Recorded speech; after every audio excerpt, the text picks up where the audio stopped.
I both met at drama school, training to be actors at the Webber Douglas Academy. And part of that process, part of our kind of final situation was that we had to work on a Shakespeare piece as a one-person show. We enjoyed that so much and both got chosen to sort of show it to the rest of the school, which is a real great honour, our two individual one-person shows. We thought, we like this.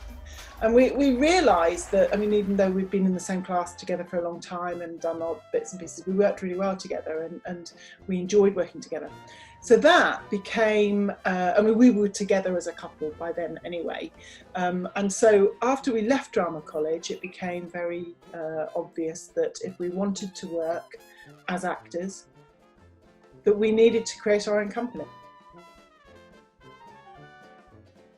So the size currently that we're at is that we produce 2 main tours a year, 2 national tours. So one is in the summer in the open air, and tends, well, in recent years it's been about sort of a 70% open air, 30% indoor production of Shakespeare.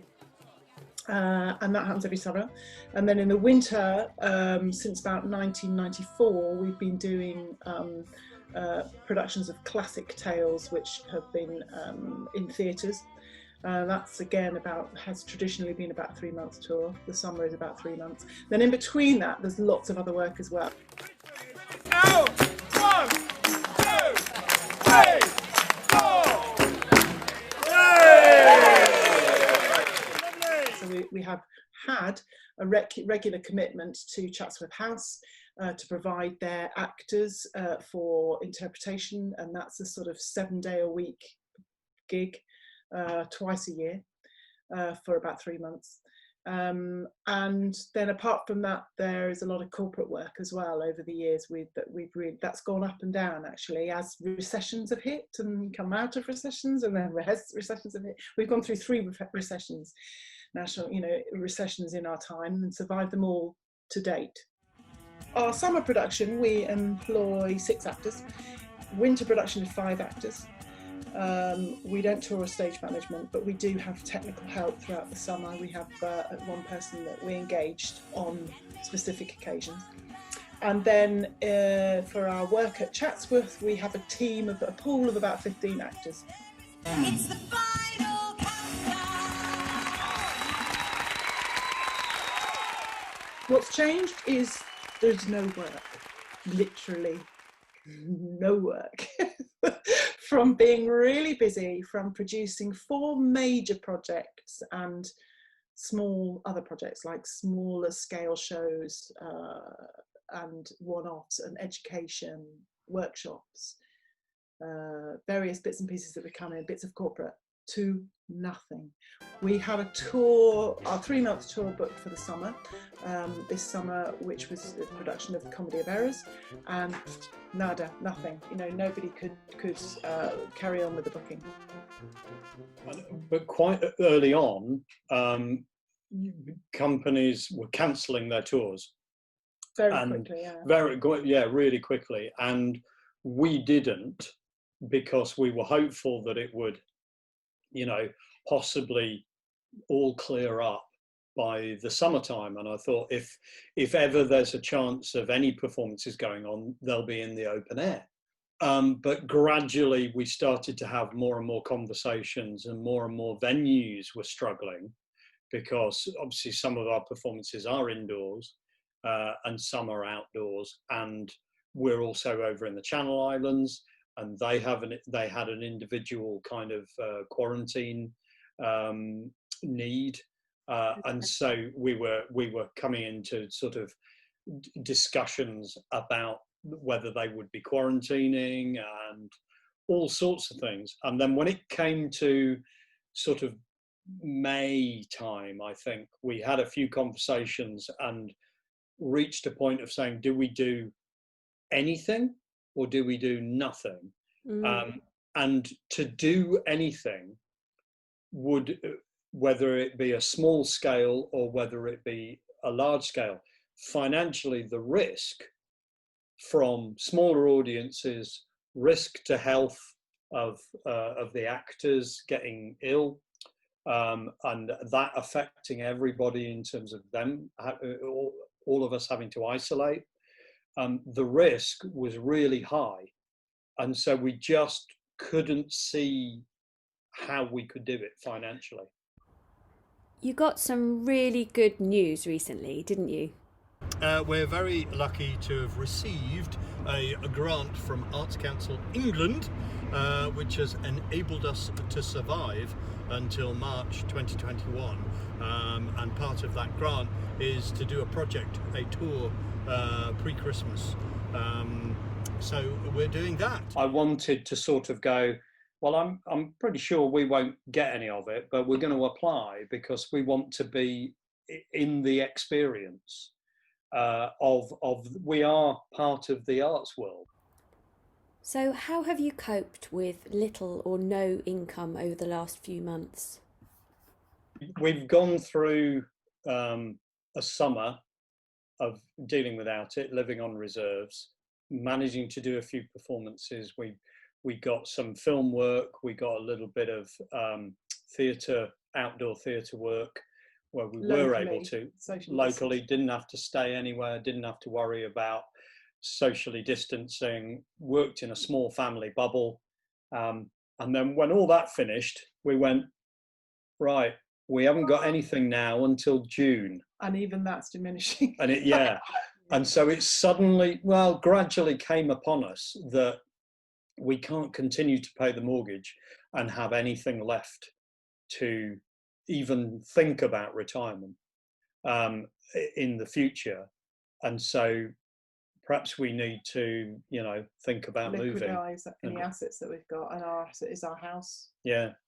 So we decided to put the house on the market, but things have, it's funny how life happens when you start to push against things or start to open up and let things in. I don't know. Yeah. That we've already seen a property that we've fallen in love with, and would allow us to continue working and having more control over our environment as well. Because up to over recent years, we haven't had a rehearsal venue of our own. We've just not been able to afford, even with our full scope of work, we've not been able to afford a rehearsal venue unless we sort of rent it. And that's really hard to find the space locally which we need in terms of size and also availability and being able to pay for it. Exclusivity as well. Exclusivity, because for lots of various reasons we won't go into, but that's been really hard. So this place that we're looking at offers the potential of a rehearsal room with it, which would just be brilliant. And this place that you've fallen in love with, you're going to have to bid on it at auction, right? Yes, well, a virtual auction room, indeed, and so and it's the first lot, so it'll all be done by 11:30. So we'll know whether our future is determined. Hello, where are we going, Andy? We're going to the chapel for a first rehearsal. And what's the chapel? The chapel is going to be our new home and Oddsocks HQ. In our interview with Gemma, we talked about going to auction for a property that we'd fallen in love with, and we'd fallen in love with this chapel, which has got a lot of work to do. And we just heard today that building supplies is going to be a little bit hard to come by now with Brexit. So that's going to be fun. But anyway, so we'll try and mend the roof somehow. But we've managed to find this place, and we bid for it, and we won. Good, and so what's happening today? It's our first rehearsal today for a socially distanced Christmas carol, which we're taking out on tour just before Christmas in 2020. And what are you playing? Tiny Tim? No, I'm playing Big Tim, commonly known as Scrooge. It's exciting. We'll introduce people to our team, some of whom are familiar faces, one of whom we've not worked with for 27 years, before I was born. Interestingly, I first worked for Andy and Elli, I want to say probably 27 years ago, and I was like, wow, they are so cool, and I went along to see a couple of their shows. It was on the back of a cart, and it was all the fire blowing and juggling and all that sort of stuff. And I'd sort of been brought up in going to the circus and being in a children's circus. So I could do all those things. I could kind of unicycle and stilt walk and juggle and do all those. So I immediately thought, I want to work for these people. They are my tribe, Is it fun being such a nasty piece of work? Yes, it is. It's nice. It's not often you get a chance to be really evil. And are you like that in real life? No, nothing like it. I'm gentle, I'm kind, totally sincere, and I'm a very, very nice person, really. Do you find yourself slipping into Shakespeareese when you're at home in the evenings? It's quite a choral sort of language, isn't it? Well, we don't kind of slip into it all the time, but I mean, the most important thing is once you actually understand the words, they can come out quite naturally, and so it does become like natural speech. And I think to an audience's ears will sound quite normal. It won't come across as anything different if one treats it naturally, once you understand the text. Verily. Both of you. So, went along and auditioned, and I spent 3 years, 3 different seasons, doing a thing called Bard's Best Bits, which they ran, or I think they still do, and we had an absolute ball.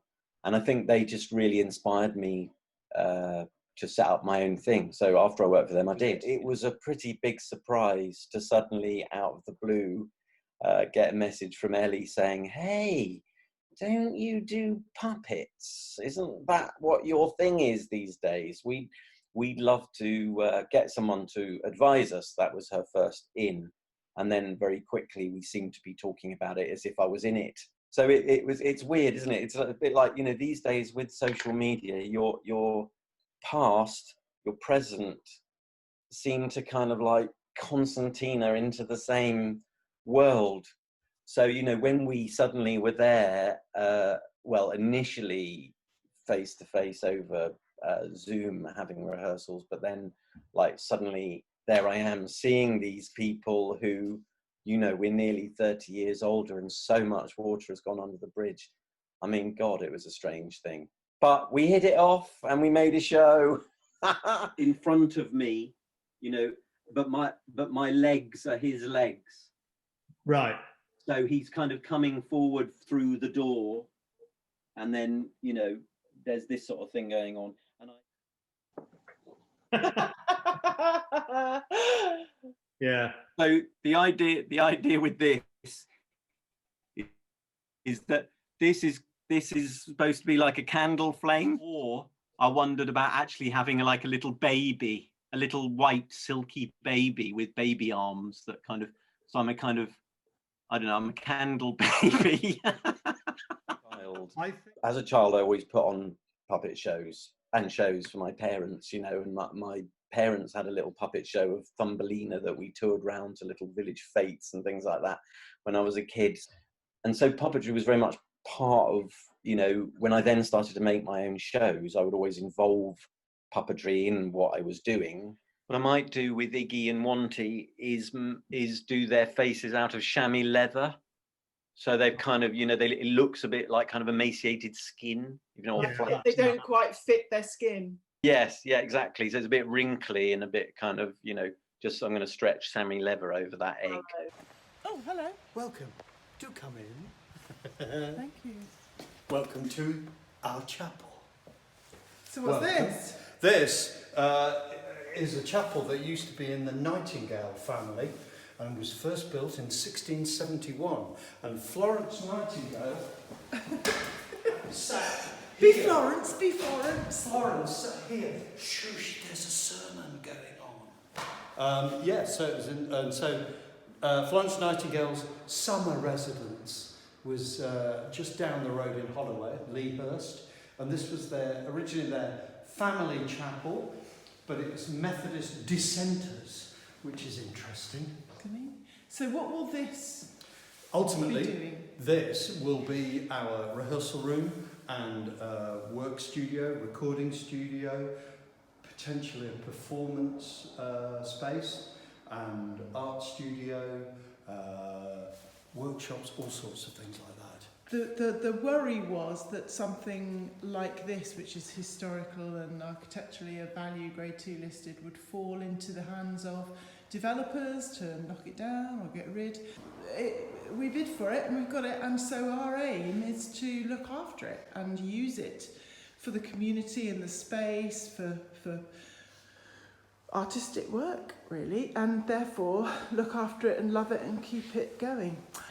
Coming from the chapel, through this little sweet little door, we come to what was the Sunday school room, built in the 1800s, but is now our rehearsal room and therefore our stage. This is going to be a socially distanced show, so two of the actors, who are a couple, Joe and Harry, are going to be working on this side, so this will be their entrance onto the stage, and they will just work in this section here, stage left. Andy, playing Scrooge, will be on that platform. And then over this side will be Josh and his puppets. So socially distanced between the three performers, or four performers on stage. And I shall be safely backstage. And that's how we're going to tour our show in these COVID times. We'll be introducing you to our actors at some point as they arrive, our first actors into our new rehearsal space. I know quite a few also in this region. Gee. You've got so many piano things. Oh look, there's more. Yeah. Oh, amazing. I love the panel seat. Look, you've got a gallery. Yeah. Is that safe? Yeah, Is it? Absolutely, yeah. Gee. Oh my goodness, I can't get over it. So, what would you like your legacy to be?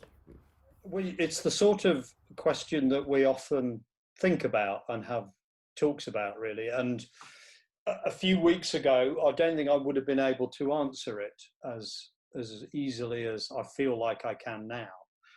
But for a long time, I was proudest of the fact that we'd run a company for 20 odd, 30 odd years and been able to bring up children whilst running a theatre company. So we've earned a living doing what we trained to do, which is artistic and it's creative. And that was good for a while.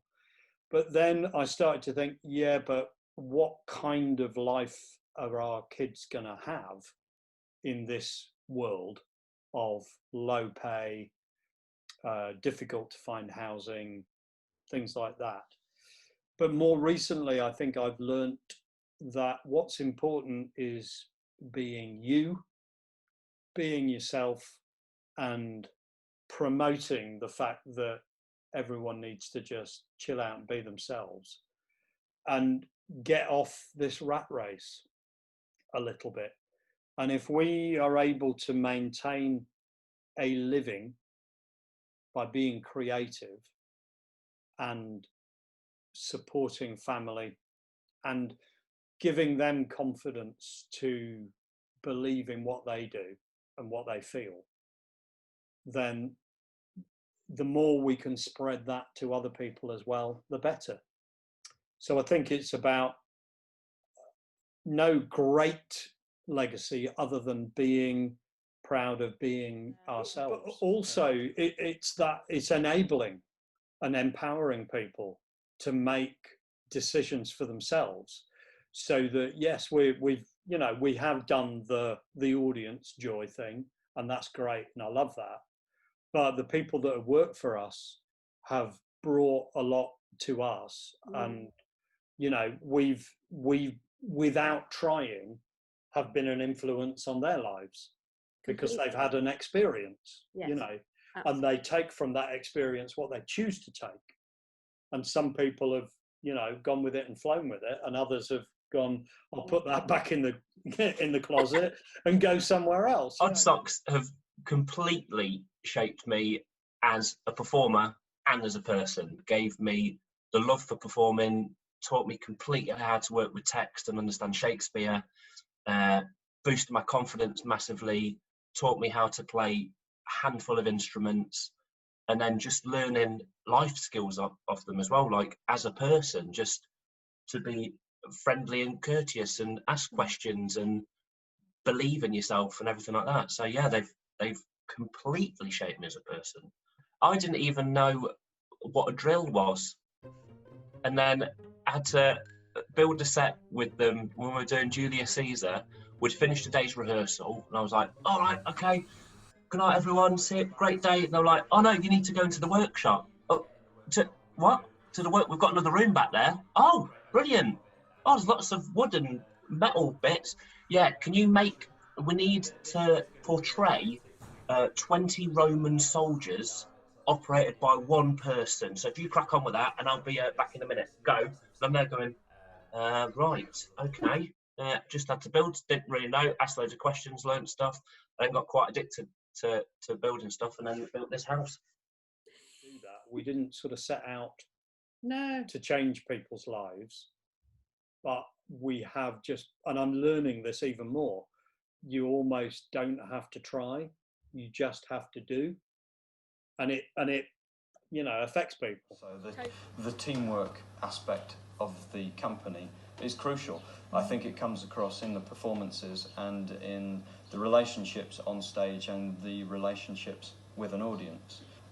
Do your actors know when they begin with you that they're going to be expected to build the set on arrival and to carry all the boxes? How does that explain? Do you ever get anybody saying, I'm not doing that? Yeah, if we tell them at the very first audition that this is what the show is about and this is what working with the company is like, and we make that very clear. And those who don't want to be a part of that don't come back, and we would much rather they say that they don't want to get involved. I think when we had our 25th anniversary party, it was so lovely, and that's what helped me realise how, you know, people that worked for us for a certain time when they were a certain age, they bonded so well with each other, and whilst they don't work for us anymore, we're still in touch, but they're in touch with each other so much as good friends and stuff, and it's lovely. And we keep crossing paths, you know, throughout, and that's lovely. That's all you can ask for, isn't it, really? So my journey with Oddsocks started back in 2012. Actually, 2010, when I went to an audition and was absolutely terrible. And they went, no, definitely not. You're terrible. They didn't say that. They were very supportive.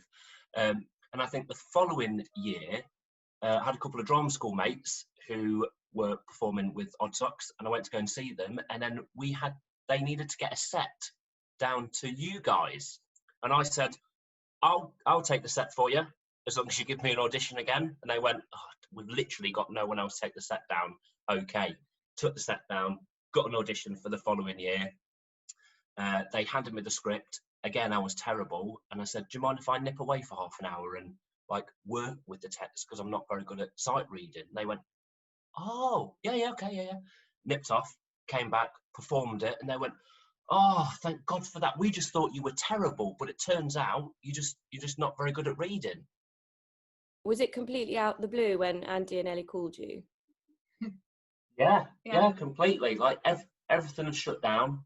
There was no theatre. Theatre no longer existed. It was never going to happen ever again, is where my brain had gone. I was like, this is it. I need to get on the website and figure out what are the jobs I need to do with my life. And then got the phone call, and it was like, this is incredible. We were just having a catch up and chatting, and then they just went, okay, we've potentially got some funding and we'd like to do something, but we don't really know what it is yet, or where we're going to do it, or how we're going to do it, but we know we want to do it. Do you want to do it? And I was like, yeah, let's do it. What we doing? Don't know. Yay! You know, it was amazing how we managed to rehearse it just in our own separate places. And, you know, we had to play around with cameras and work out which was right and which was left. And, you know, if I'm coming on from here, is that the same as it is on your screen? And, you know, where am I on the stage and all that sort of stuff.